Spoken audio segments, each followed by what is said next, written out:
The Old Ways by Solaris the Lore Master. We who know the old ways are well aware of the existence of a spiritual world invisible to the unenlightened. Just as one living in a kingdom but unaware of the political machinations underneath may see a new tax or battle preparation as the caprices of fortune, many observe floods, famines, and madness with helpless incomprehension. This is deplorable. As the great Shulian Darnajan moaned, the power of ignorance can shatter ebony like glass. What, after all, is the origin of these spiritual forces that move the invisible strings of Mundus? Any neophyte of Artaeum knows that these spirits are our ancestors, and that, while living, they too were bewildered by the spirits of their ancestors, and so on, back to the original Acarii. The Daedra and gods to whom the common people turn are no more than the spirits of superior men and women whose power and passion granted them great influence in the afterworld. Certainly this is our truth and our religion. But how does it help us in our sacred duty of Celifrense, or providing grave and faithful counsel to lesser men? Primarily, it is easy to grasp the necessity both of endowing good men with great power and making powerful men good. We recognize the multiple threats that a strong tyrant represents: breeds cruelty, which feeds the Daedra Boethia, and hatred, which feeds the Daedra Vernima.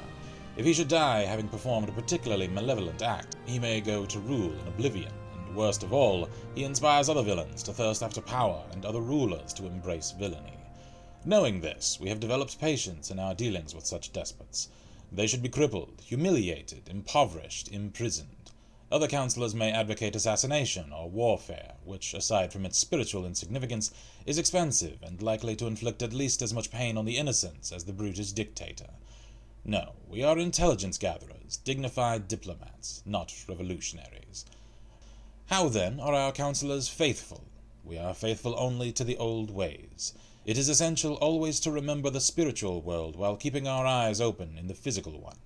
Performing the rites of Mawita on the 2nd of Hearth Fire and the Vigil on the 1st of Second Seed are essential means of empowering salutary spirits and debilitating unclean ones. How, then, are we at once faithful to those we counsel and to the Isle of Artaeum? Perhaps the sage Taharite said it best. In Mundus, conflict and disparity are what bring change, and change is the most sacred of the 11 forces. Change is the force without focus or origin. It is the duty of the disciplined Psijic, enlightened one, to dilute change where it brings greed, gluttony, sloth, ignorance, prejudice, cruelty. Here Taharite lists the rest of the 111 prodigalities. To encourage change where it brings excellence, beauty, happiness, and enlightenment. As such, the faithful counsel has but one master, his mind. If the man the Psijic counsels acts wickedly and brings Wignithir, bad change, and will otherwise not be counselled, it is the Psijic's duty to counterbalance the Wignithir by any means necessary. Emphasis mine. A student of the old ways may indeed ally himself to a lord, but it is a risky relationship. It cannot be stressed enough that the choice be wisely made. Should the lord refuse wise counsel and order the Psijic, to use Taharite's outmoded word, to perform an act contrary to the teachings of the old ways, there are few available options. The Psijic may obey, albeit unwillingly, and fall prey to the dark forces against which he has devoted his life.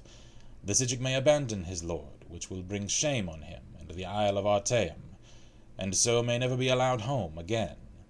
Or the Psijic may simply kill himself.